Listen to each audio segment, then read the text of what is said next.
Hi hello నమస్తే welcome to ప్రజా voice. నేను మీ ప్రవీణ్. స్థానిక ఎలక్షన్లు దగ్గరకు వస్తున్న తరుణంలో యువత ఎటువైపు ఉంటున్నారు? ఒక గ్రామాన్ని అభివృద్ధి చేయాలంటే యువత ముందుకు రావాలి. కానీ ఇప్పుడున్న ప్రస్తుత రాజకీయంలో యువత ముందుకు రావడం లేదు.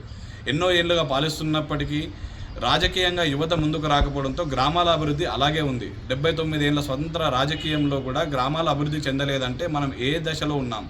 కనీసం గ్రామాల అభివృద్ధి చెందాలంటే యువత ఖచ్చితంగా ప్రత్యక్ష రాజకీయాల్లో పాల్గొనాలి. ఒక గ్రామంలో ఒక గ్రామాన్ని అభివృద్ధి చేయాలంటే గ్రామ సర్పంచ్గా మనం నిలబడి మనకు ఏ సమస్యలు ఉంటాయి, గ్రామంలో ఎలాంటి అభివృద్ధి జరగాలనేది మనకు తెలుస్తుంది. అలా యువత ముందుకు వచ్చిన రోజున ఖచ్చితంగా గ్రామం అనేది అభివృద్ధి చెందుతుంది. ఇప్పుడు 1400-1500 ఓట్లు గ్రామంలో యువత ముందుకు రాకపోవడానికి ఒకే ఒక రీజన్, డబ్బులు లేవు, మా దగ్గర డబ్బులు పెట్టలేకపోతున్నాం. ప్రజలు కూడా ఆలోచించాలి. ప్రజలు ఆలోచించి గ్రామంలో డబ్బులున్న వానికే ఓటేస్తున్నారు.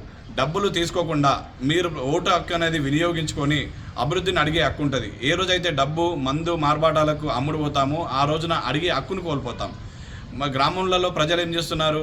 యువత ముందుకు వచ్చి ఎలక్షన్లో నిలబడతామంటే అరే వాడేం చేస్తాడు, డబ్బులు సంపాదించలో ఇవ్వట్లేడు, ఒక వాడికి కనీసం ఒక సర్పంచ్ నిలబడితే 20-30 లక్షల ఖర్చు అవుతుంది. అలాంటి ఖర్చు యువత పెట్టే స్థితిలో లేదు. కాబట్టి అందుకే ప్రత్యక్షంగా యువత రాజకీయాల్లోకి ముందుకు రాలేకపోతున్నారు. ప్రజలు ఏ రోజైతే డబ్బులకు అలవాటు పడకుండా, డబ్బును చూసి ఓటేయకుండా, డబ్బు లేకుండా యువతను గెలిపించి నా ఊరు అభివృద్ధి కోసం నేను ఈ పలానా వ్యక్తిని గెలిపిస్తాను, ఊరు అభివృద్ధి జరుగుతుంది, నేను ఊరు హక్కు కోసం అడుగుతాను అనే ఉద్దేశంలో ఉంటే ఖచ్చితంగా గ్రామాల అభివృద్ధి అంతా యువత ముందుకు వస్తారు. కనీసం డబ్బులు పెట్టే వ్యక్తిని గెలిపించామనుకో, 15 లక్షలు ఖర్చు పెడితే అతను ఈజీగా ఆయన టర్మ్ అయిపోయే లోపు 30 లక్షలు సంపాదించుకోవడం చూస్తాడు. మనం ప్రత్యక్షంగా ఎంతోమంది చూసాం. గత బీఆర్ఎస్లో హయాంలో ఎంతోమంది ఎమ్మెల్యేలు భూ కబ్జాలు ఎన్నో చేశారు. మనం ప్రత్యక్షంగా లైవ్లో చూసాం. చాలా వరకు వాళ్ళ మీద ఉన్నాయి కూడా. అలా గ్రామాలలో సర్పంచ్ను పెద్దవాడు వీళ్ళు ఉండాలి, వాళ్ళే ఉండాలి అని చెప్పేసి డబ్బులు పెట్టే వాళ్ళని కాకుండా, డబ్బులు లేకుండా యువతను ప్రత్యక్షంగా రాజకీయాల్లోకి ఎన్నుకోండి. యువత రాజకీయాల్లోకి వచ్చిన రోజున అభివృద్ధి అనేది 100% జరుగుతుంది. అభివృద్ధి జరగాలంటే యువతనే ముందుకు రావాలి. వార్డు మెంబర్గాను, సర్పంచ్గా, ఎంపీటీసీ, జెడ్పీటీసీలుగా యువత ప్రత్యక్షంగా పాల్గొనాలి. డబ్బులు పంచకండి. అభివృద్ధి ఓడిపోతే ప్రత్యక్షంగా మీరు రాజకీయాలకు దిగండి. ఓడితే అనుభవం వస్తుంది, గెలిస్తే అభివృద్ధి చేస్తామని చెప్పండి. ప్రజల్లోకి తీసుకెళ్ళండి. డబ్బులు తీసుకున్న రోజులు ఏమిస్తాడు? మా అంటే ఓటుకు 2000 ఇస్తాడు, బిర్యానీ ఇస్తాడు. 2-3 రోజులే మనం సుఖపెడతాడు. తర్వాత మన బతికేందో మనం అమ్మేసుకున్నట్టే. డబ్బులు ఓటును ఎవరైతే అమ్ముకుంటామో మన జీవితాన్ని 5 ఏళ్ళ దాకా అభివృద్ధిని అమ్ముకున్నట్టే. మన ఊరిని అభివృద్ధి చేసే దశ ఉండదు. మన గ్రామంలో మురికి కాలువ ఉన్నా, ఏదైనా బోర్ మోటార్ ఖరాబ్ అయినా అడిగే హక్కు ఉండదు మనకు. ఎందుకంటే అడిగినా మనకు డైరెక్ట్ అంటాడు, నువ్వేం పుణ్యానికి వేసినావు అని ఒకటి, డబ్బులు తీసుకొని ఓటేసినావు అంటాడు.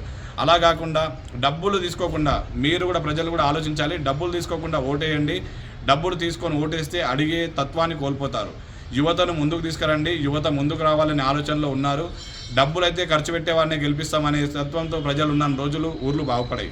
ఏ రోజైతే డబ్బు తీసుకోకుండా యువతను గెలిపించి, డబ్బు పెట్టకున్నా సరే మా ఊరికి అభివృద్ధి కావాలి, మా ఊరిని బాగు చేసేటోడు కావాలనే సిద్ధాంతంతో మనం ముందుకెళ్ళిన రోజున గ్రామాలు అభివృద్ధి చెందుతాయి. యువతకు ఒకటే నేను చెప్తున్నా, మీరు డబ్బులు పెట్టకండి, డబ్బులు తీసుకునే వారికి ప్రోత్సహించకండి. మీరు కూడా అభివృద్ధి చెందాలంటే మీ ఊళ్ళో నాయకుడిని మీరు చూసి ఎన్నుకోండి. మీరు ప్రత్యక్షంగా రాజకీయంలో లేకపోయినా మీరు ఒకటే అడగండి. మీ ముందు దగ్గరకు వచ్చినప్పుడు, సర్పంచ్గా నువ్వు నిలబడుతున్నా, మన ఊరి అభివృద్ధికి ఏం చేస్తావు, అట్లా అభివృద్ధి చేస్తావని చెప్పేసి అడిగి ఆ ఊరికి అభివృద్ధి ఏమేమి కావాలి, ఏమేమి పెండింగ్లో ఉన్నాయో అలాంటి చూసి అభివృద్ధికి నోచుకునేలా, గ్రామాలు అభివృద్ధికి నోచుకునేలా ఇప్పుడు ప్రాధాన్యపడండి. 79 ఏళ్ల స్వతంత్ర రాజకీయంలో ఇప్పటి వరకు గ్రామాలు చాలా వరకు వెనుకబడి ఉన్నాయి. త్రాగునీరు కోసం మురికి కాలువలు, చిన్న సౌకర్యాలు తీర్చలేని పరిస్థితుల్లో గ్రామాలు ఉన్నాయి. కాబట్టి యువత ఆలోచించి అభివృద్ధి కోసం పాటుపడవలసిందిగా కోరుతున్నాం.